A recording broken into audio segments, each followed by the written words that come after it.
Slovenský premiér Robert Fico se ohradil proti varování šéfky unijní diplomacie Kaji Kallas před cestou do Moskvy na květnové oslavy 80. výročí porážky fašismu. Slova Kaji Kallas Fico označil za neúctivá a potvrdil, že 9. května do Moskvy pojede. Podle šéfa slovenské diplomacie to nemá se současnou situací nic společného a cílem je jen uctít oběti osvobození Československa. Co Fico svou cestou do Moskvy sleduje a jak stabilní je jeho vláda, zeptám se bývalého slovenského ministra zahraničních věcí Rastislava Káčera. Vítej v Českém rozhlase. Ďakujem pekne za pozvanie a pekný deň všetkým poslucháčom. A od mikrofonu zdraví Světlana Vitovská. Osobnost plus.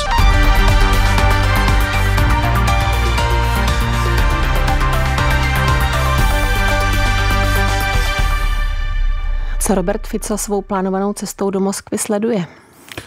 Myslím si, že v prvom rade chce potvrdiť imič rebela, chce potvrdiť to, že on si môže dovoliť čokoľvek. A v prvom rade si myslím, že tým chce prekrývať svoju politiku, ktorá je v prvom rade neschopná, pretože je premiér, ktorý evidentne ukazuje, že už vládnu nevie, že už vládnu nechce, ale chce sa udržať pri moci, chce si garantovať svoju beztrestnosť. Chce, aby mohol ďalej pokračovať v svojom projekte otáčania Slovenska k autokracii typu Viktora Orbána, možno aj Vladimíra Putina.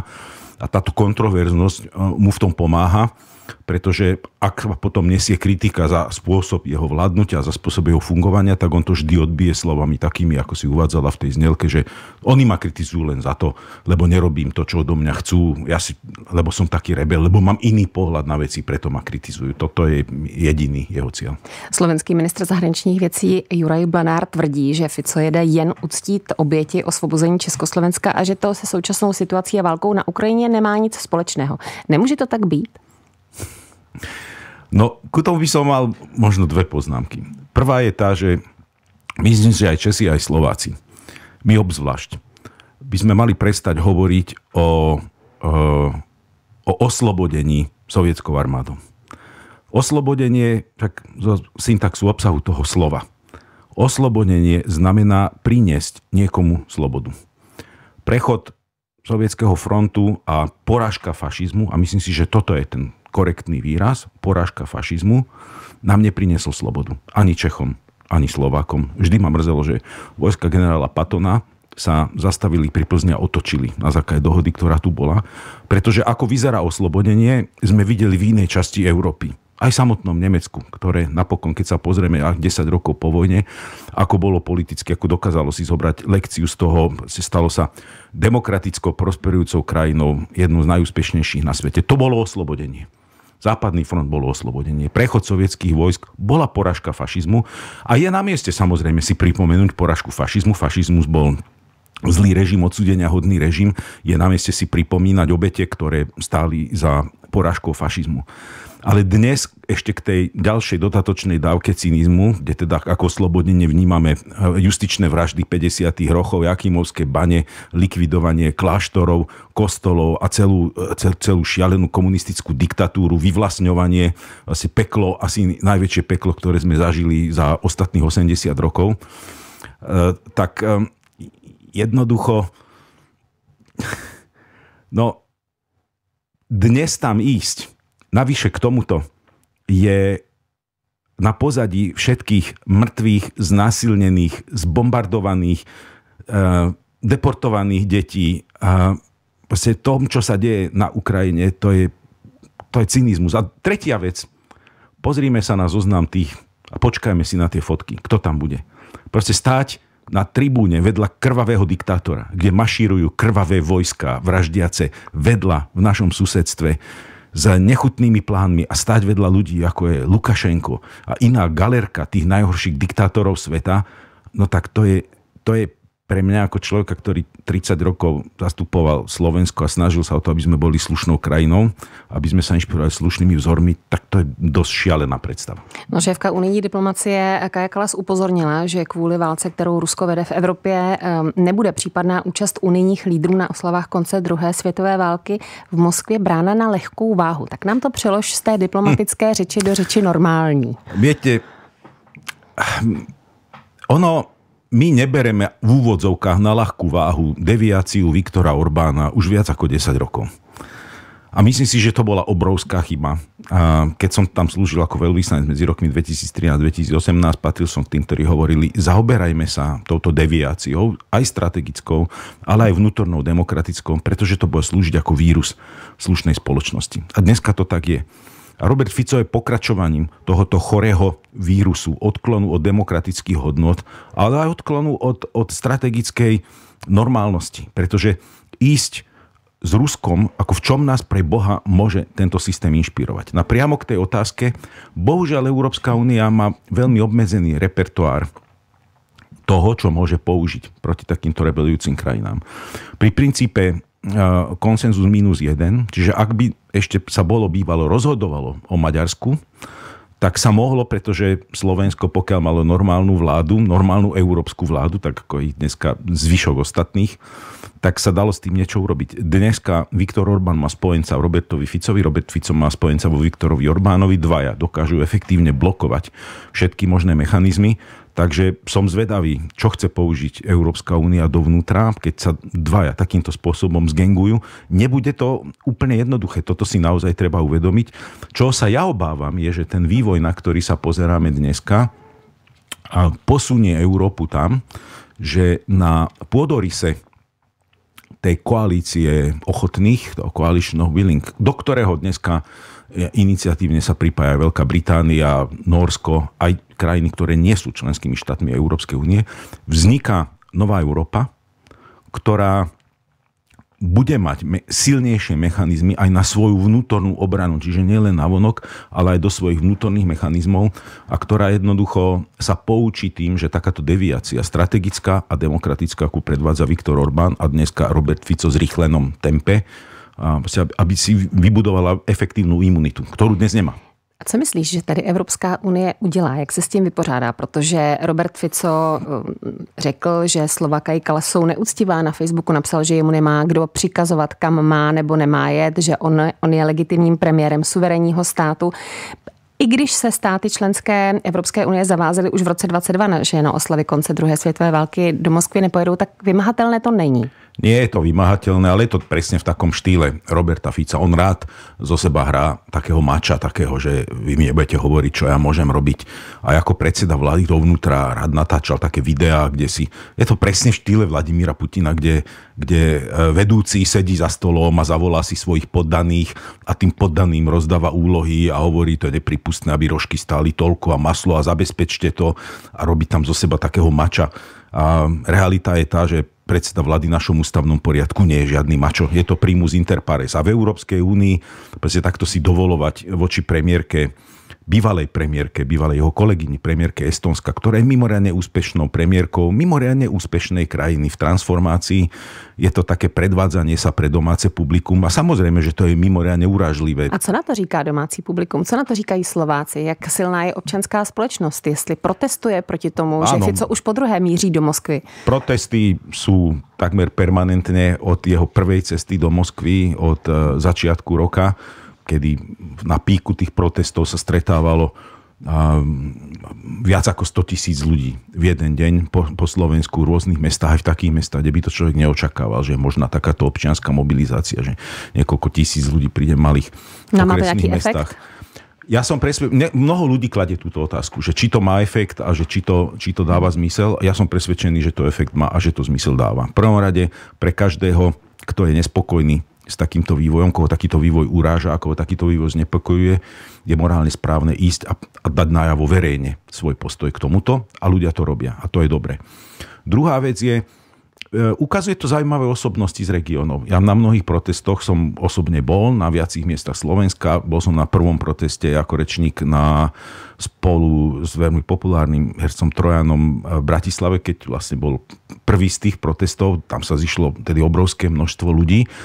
A potom som cestoval po Slovensku po viacerých a videl som mnohých veľmi zaujímavých ľudí, ktorých inak by si Slovensko nevšimlo. My často vrzúkame, že máme nedostatok osobností a ja neviem čo. A teraz z regiónov na protestoch sa ukázali veľmi mnohí zaujímaví ľudia, čo dáva nádej kolektívnu, že Slovensko má nejakú silu. A jak je na tom opozice v súčasnej době? No a tretia vec je, že to myslím si, že inšpiruje opozíciu väčšej akčnosti, ktorá teda občas by mohla byť akčnejšia, pretože naozaj, keď Robert Fico prvýkrát v Moskve bol v decembri pred Vianocami, tak tie reakcie, neviem z akých dôvodov, či si mysleli, že takticky to nie je dobré vyrušovať na Vianoce ľudí s týmto, ale pre mňa boli veľmi vlažné, veľmi málo výrazné, pretože Robert Fico predviedol niečo veľmi nezvyčajné. Nie len to, že do Moskvy išiel, čo žiaden slušný líder demokratického sveta takýmto spôsobom, ako išiel, on tam nechodí, ale ešte k tomu to urobil spôsobom, čo by nemal robiť žiaden premiér žiadnej krajiny za žiadnych okolností. Cestoval tam absolútne netransparentne. Do dneska neodpovedal, nedopovedal, ako tam išiel. Ako premiér európskej krajiny, demokratickej, ide do diktátorského brlohu Vladimíra Putina a my nevieme, ako tam išiel, akým lietadlom tam cestoval, kto ho tam odviezol, kde býval, s kým sa rozprával, o čom bol ten rozhovor, aký to malo zmysel. Veď ja si neviem predstaviť, že v normálnej krajine premiér zrazu sa objaví z ničoho nič na Červenom námestí u Putina a tá krajina sa ho každý deň nepýta. No a nemůže tedy opozice tak trochu i za to, v jakém stavu Slovensko momentálně je? Když si říkal, že reakce byla vlažná, že vidíš, že se objevují noví lidé na protestech, tak není opozice příliš slabá a zodpovědná za to? Tak je taký hlupý slovenský vtip, sexistický, že keď vzťah nefunguje, vždy za to môžu dvaja. A tak ako svokra, tak aj manželka. A slovenská opozícia sa niekedy takýmto spôsobom tvári. To je pravda. Že ako, nekopte do nás, lebo Fico je zlý. A ako keby to im postačovalo na to, že ľudia vo fáze, keď príde k voľbe, tak napokon si povedia, že to Ficovo vládnutie bolo tak mizerné, pretože je mizerné. To nie je len o tej teatrálnosti, že leze do brlohu s týmto krvavým diktátorom. Ale to je o tom, že Slovensko sa prepadá vo všetkých štatistikách dobrého žitia a efektívneho fungovania štátu, efektívneho správania štátu na dno. Proste prepracovávame sa za Bulharsko, za Lotyšsko. A čím to je, že se ta opozice nedokáže sjednotit, že nemá silného lídra, nebo čím to je, že není tak silná, že ten hlas jej není slyšet v podstatě každý den, jak říkáš, že by po té, co se objevil Fico v Moskvě, mělo být každý den slyšet, jak protestuje? No ja som bol absolútne presvedčený, že lídri opozície mali každý deň stať pred úradom vlády a každý deň tie otázky klásť ad nausea do nekonečna. Dokiaľ ich neobanú. To je jedno, 90 dní, tak 90 dní budem každý deň sa pýtať tie isté otázky dookola. Prečo to nerobia? Ja neviem. A takisto pri poslednej príležitosti teda musím povedať, ale uvedomujú si to asi neuveriteľne šialeným spôsobom. Nevyužili ten okrúhly stôl, ktorý zvolal prezident Pellegrini k zahraničnej politike a potom okrúhlom stole proste nechali prezidenta, ktorý není nič len predĺženou rukou a ochotnou podržtaškou Roberta Fica, ktorý sem tam sa tvári, že pohryskáva, ale v konečnom dôsledku vždy verne a dôsledne naplňa program a asistuje všetkým zvlčilostiam, ktoré presadzuje Robert Fico, tak nechajú jeho hovoriť za seba, že však veď my nepotrebujeme byť účastní rokovaní tejto koalície ochotných, kde sú všetky slušné európske štáty. Konečnom dôsledku, lebo však nikto z nás nepodporuje vyslanie slovenských vojakov na Ukrajinu a pomaly a nechceme podporovať zvyšovanie obranného rozpočtu. Namiesto toho, aby to využili a povedali, takisto premiér, líder opozície nemal nechať hovoriť za seba prezidenta Pellegriniho, ale mal sám výjsť pred prezidentský palác, mať tam prichystaný pultík a povedať, som šokovaný po stretnutí s prezidentom Pellegrinim, že máme hlavu štátu, ktorá nerozumie, ako dôležité je, aby Slovensko bolo pri stole kľúčových rokovaní koalície ochotných. Možno je to zárodok novej Európy a Slovensko musí byť prítomné pri tom, kde vzniká nová Európa, nová európska bezpečnosť, nové európske NATO a možno zárodok úplne novej Európskej únie a nie je tuto šaškovať a tváriť sa, že však čo my s tým máme spoločné. No a na navýšovanie výdavkov na obranu, tak tam mali príležitosť jednoducho poukázať prstom na nášho najväčšieho ministra slovenského kšeftu a povedať mu, pán Kaliňák, my chceme lepšiu efektívnu bezpečnosť, ale nie vydávať viacej peňazí na to, aby ste vy ešte kúpili ďalšie 2 špeciály pre papalášske výjazdy slovenskej vlády na fotbalové zápasy, preteky Formule 1, aby malo Slovensko najväčšiu papalášskú letku na svete a jednoducho a vaši spriatelia mali viacej kšeftov. Na toto my prispievať nebudeme. A tá príležitosť bohužiaľ nebola využitá na to. No já jsem četla, že Peter Pellegrini situaci kolem přerozdělování funkcí ve Ficově vládě označil za marasmus. Ty tam nevidíš nějakou snahu Petra Pellegriniho se vymezit vůči Ficově vládě? A preto som povedal, že občas symbolicky pohriskáva. A nevěříš mu to? Ja Petru Pellegrini neverím nič. Pretože Peter Pellegrini je samozrejme veľmi obratný plavec v prúdoch a keď sa pozrieme na jeho históriu, vždy sa rád vyviezol na chrbte niekoho iného, v tomto prípade Roberta Fica. A ak v niečom talent má, tak je to talent v vhodnej chvíli opustiť svojho hostiteľa, na ktorom parazitoval, ak hostiteľ oslabne a proste presunúť sa do iného prúdu a potom sa zase vrátiť. Videli sme jeho zázračný návrat k tomuto, k nejakému spolužitiu, konkubinátu s Robertom Ficom, keď sa mu to hodí. A hovorím, že Peter Pellegrini je v jednom dobrý. Je lakmusový papierik. Podľa intenzity jeho hryskania budeme vidieť, v akom vnútornom stave, v akú vnútornú sílu má Robert Fico v jeho koalícii. Ak Peter Pellegrini začne hryskať viacej alebo pohrízať, tak znamená, že koalícia je vo vnútornom probléme a Robert Fico zrejme má problém a Peter Pellegrini môže byť nachystaný na to, aby odskočil od tohoto marazmu a v tom má pravdu. Slovensko je v nekonečnom marazme, pretože keby neprišla vláda, ktorú dal dokopy Donald Trump, ktorá je vláda podľa mňa takých idiotov, akých som ja v politike, hádam ešte v demokratickom štáte, ani pokope nevidel, no tak Slovensko by v tomto bolo premiant. Pretože pozrieť sa na splnomocnenca vlády doktora Kotlára, ktorý šíri sprostosti, za ktoré by ho vyhodili v prvom ročníku lekárskej fakulty na prvej skúške a jednoducho by mu zobrali aj kartičku od školy a dali by tam jeho fotografiu, aby ho tam viacej nepúšťali. Ale ja neviem, ministerka kultúry... A jak sa Slovensko do téhle situace dostalo? No tak ja si myslím, že v prvom rade nikto by si nemal hovoriť, že mne sa toto nemôže stať. Lebo pozrime sa na Spojené štáty. Bol by niekto, pracoval som 5 rokov v Spojených štátoch. Nikdy by som nebol povedal, a pritom som človek, ktorý má pesimistické vždy odhady a skôr staviam sa na skeptickejšiu stranu demokratického vývoja v rôznych krajinách, nebo by som povedal, že až takáto neschopná vláda je možná a takáto cynická a surová politika je možná zo strany Spojených štátov. Čiže v prvom rade, keď tí, ktorí sa pýtajú, jak sa to mohlo stať, poviem, no mohlo sa to stať a môže sa to stať každému. A sme v svete, ktorý sa vyvíja veľmi divným spôsobom, kedy efektivita dezinformačných kampaní, erózia demokracie, proste padanie starých vzorov fungovania spoločnosti je hlboko podceňované. A jednoducho pozrime sa na Česko, pozrime sa, akým spôsobom tu jeden z kandidátov behá s červenou čapicou po hlave na hlave a vykrikuje, aký on hrdý Trumpovec. A to je vzor akej politiky?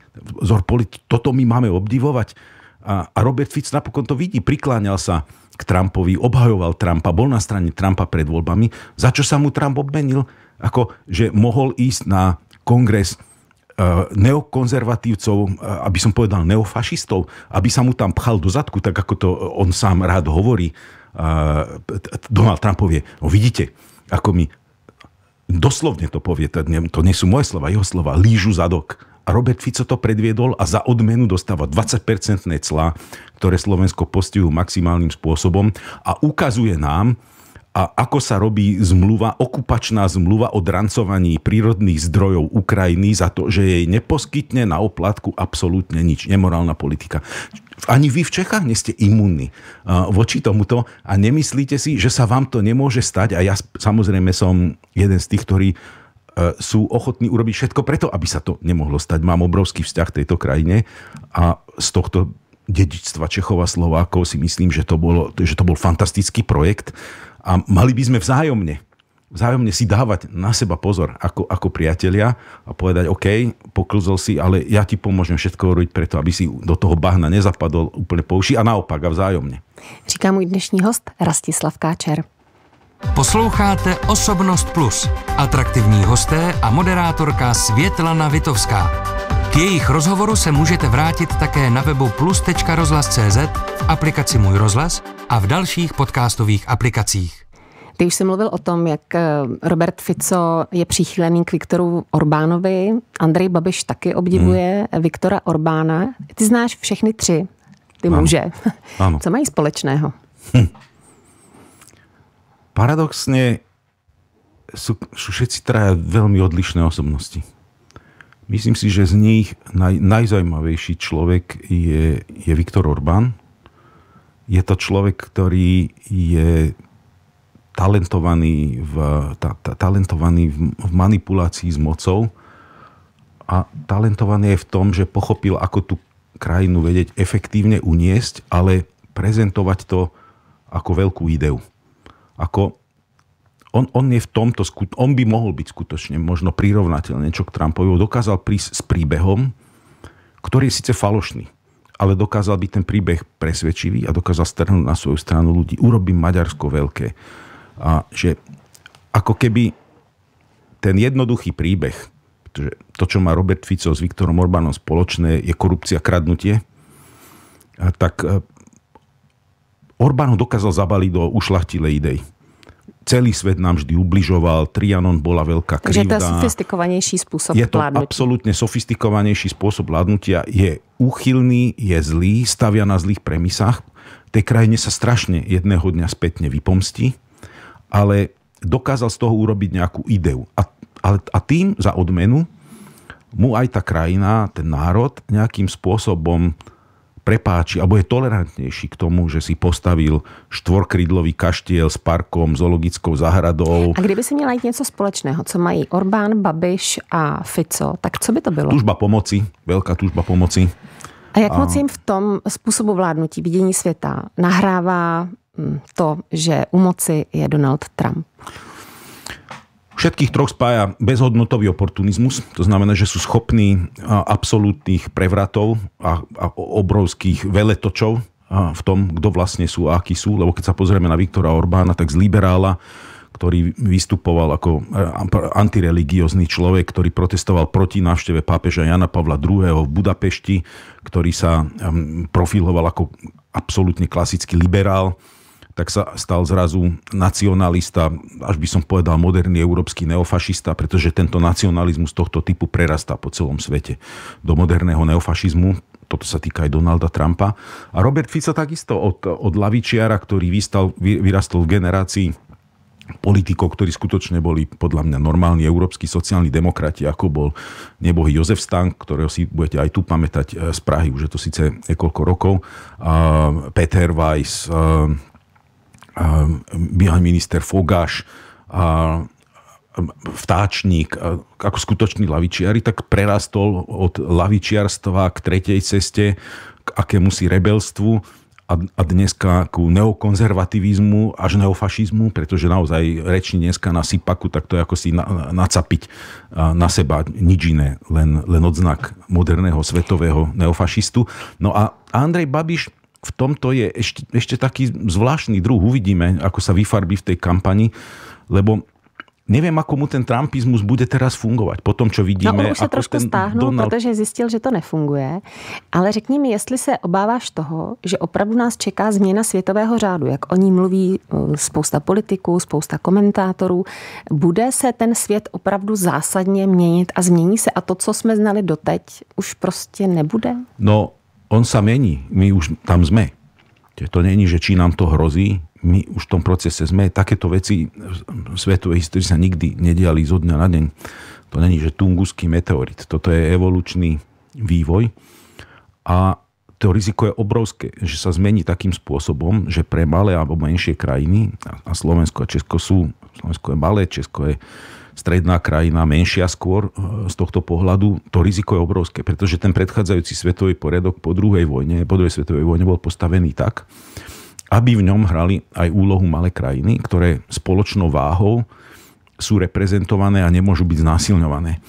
A tento svetový poriadok smeruje k tomu, a ten trumpizmus smeruje jednoznačne k tomu, že svetový poriadok je postavený na tom, že kto má väčší kijak, tak ten vládne. A ten má právo diktovať. A tí malí sa musia podrobiť. A tá filozofia je taká, že pokiaľ si malý a nedokážeš si vybojovať to svoje miesto, musíš akceptovať, že si ťa niekto podriadi. A toto riziko je tu obrovské, ale tá hra nie je stratená. Čiže dneska máme šancu si to uvedomiť, zmobilizovať sa a urobiť všetko preto ako demokratické spoločenstvo. Či sa to podarí, ja neviem, ale musíme sa o to pokúsiť. Ty jsi byl v letech 2003 až 2008 v Americe jako velvyslanec. Jak moc se podle tebe Amerika po 4 letech vládnutí Donalda Trumpa změní? Neviem, zmení sa veľmi. Jediné, čo ma zaráža, je akási mlkvota a slabá mobilizácia proti tomuto. Ale ak vydrží Donald Trump 4 roky toto robiť, a ja si myslím, že nevydrží pri tomto type politiky, tak to zničí to Ameriku a ako lídra slobodného sveta, ale zároveň vytvorí to obrovské výzvy pre krajiny, takými ako sme my, ako Slovensko a Česko. Říká Rastislav Káčer. Děkuji ti za rozhovor. Ja ďakujem za pozvanie a prajem pekný deň tebe aj poslucháčom. A dobrý poslech přeje Světlana Vitovská.